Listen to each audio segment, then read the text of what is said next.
السلام علیکم کتونکو ماسټر شاه سوار ما دا ټیم زه د صدیق آباد پاټک په بازار کې موجود یم. دلته د یو کاریګر خواته ناست یم چې هغه څپلۍ جوړوي، چپړې جوړوي او د هغې نه علاوه به د دوی نه تپوس کوو چې دی نور کوم شی نه جوړوي او د څومره وخت نه جوړوي. دی نو مختلف تپوسونه کوم زه چېرته ځئ موږ سره اوسئ. جی السلام علیکم. وعلیکم السلام. شاه سوار صاحب ښې وي؟ ټیک ټاک الحمدلله. جی د ټول نړمبی خپل نوم راته ووایئ چې ستاسو نوم څه دی؟ جی زما نوم تاجمیر خان دی. صحیح. او د څومره وخت نه روزګار کوئ د څپلو د چپړو؟ صاحب زه تقریبا د 1993 نه چې کومه دی په دې پاټک کې کاروبار کوم تر د اوسه پورې همدا دوکان دی، په دې کې ناست یم. د 1993 نه کاروبار کوم. صحیح.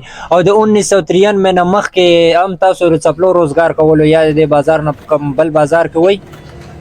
جی هم تقریبا زه پاټک ته په 1987 کې راغلی یم، خو د دې نه مخکې چې کومه دی موږ به نورې څه دوکاندارانې کولې، بیا په 1993 کې ما دا د څپلو کاروبار شروع کړی دی، همدا کوم. صحیح. نو په دې روزګار کې ستاسو څه ګزاره روانه ده؟ مطلب د 93 نه لګیا وئ تر د اوسه پورې، نو څه ښه ګزاره کېږي؟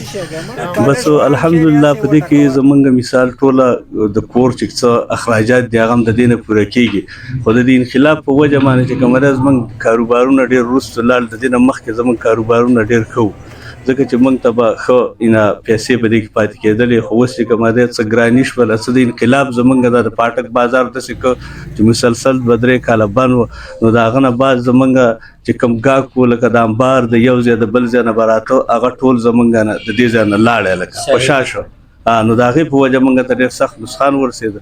اوس الحمدلله بیا دا کال نیم چې کومه دی بیرته کاروبار یې ښه کېدو طرف ته روان دی، خو ګرانۍ یې ډېرې زیاتې دي، هر شی موږ ته ډېر ګران میلاویږي. بس الله دې رحم وکړي. او د کومو علاقو نه ستاسو خواله ګاهک راځي؟ تاسو د امبار خبره وکړه، نو اوس د کومو علاقو نه ستاسو خواله چې کوم د باجوړ دي یا د بار کوم خلک دي هغوی د کوم ځای نه راځي؟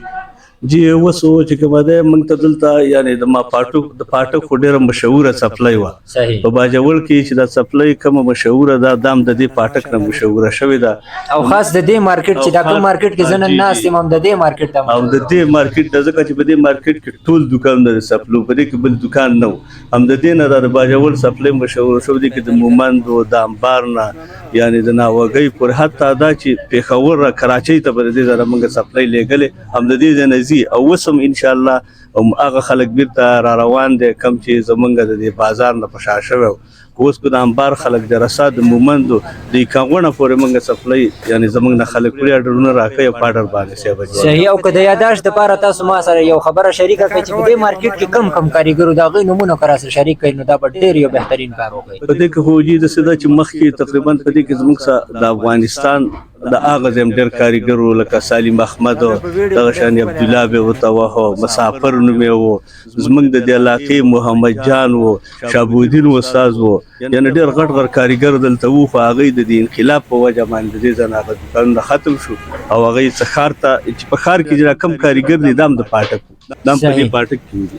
صحیح. او اوس په دې مارکیټ کې صرف 2 د څپلو دوکانونه پاتې شوي دي، نور ټول ختم شوي دي. یو وهاب استاد هغه هم ختم کو، زمونږ د لیدو خبره درته کومه. نو د دې نه علاوه ستاسو د څپلۍ نه علاوه نور کوم څه شی نه جوړوئ؟ جی دلته خو موږ دغه څپلۍ یا بوټ څپلۍ پکې جوړو، کوم ته چې چپل بوټ وایي، او دا چپل یې اوسه جوړو او څپلۍ جوړو، یعنی په دې کې قسمه قسم ډیزاینونه دي هغه موږ جوړو. صحیح. او تاسو په توک باندې خرڅوئ که نه صرف یو دانه خرڅوئ؟ جی موږ خو په توک باندې ځاني نه خرڅو، موږ دلته په اډر باندې څپلۍ جوړو. صحیح. ولې د توک کار ستاسو نه پوره کېږي نه که څه وجه؟ جی د توک هغه داسې دی چې هغه زموږ نه نم کېږي، بل دا دی چې زموږ دا کار دا ټول د ګوتو کار دی، موږ دا سلایان دا څه په ګوتو باندې کوو، نو د توک په هغې کې زموږ مزدوري نه وي، او هغه ریټ کم ده، هغې ریټ کم راکوي، او زموږ چې څومره خرچه پرې راځي هغه یې نشي برداشت کولی، که موږ یې هغې له ګرانې ورکړو بیا هغې له ګټه نه کوي، نو دې وجه باندې موږ په توک باندې نه ورکوو. صحیح. او چېرته مسافري هم کړې ده که نه؟ بس د 93 نه چې دی په دوکان کې تاسو کار شروع کړی دی بس دلته یې وایي، د دې نه مخکې یا مسافرۍ له یاره جي د دې نه مخکې تقریبا چې کله هغه د انقلاب مخکې چې کله راغلی و په هغې کې یو څه ورځې زموږ د دوکان بند شوی، د 93 مې په 94 مې کې زه کراچۍ ته تلم، صرف یو 8 میاشتې مې تېرې کړي دي، بیا یې چېرته هم نه تلم په دې باجوړ کې. صحیح. زما د کتونکو ته ډېر خلک هم ګوري، او عام ولس ته به څه پیغام ورکوئ؟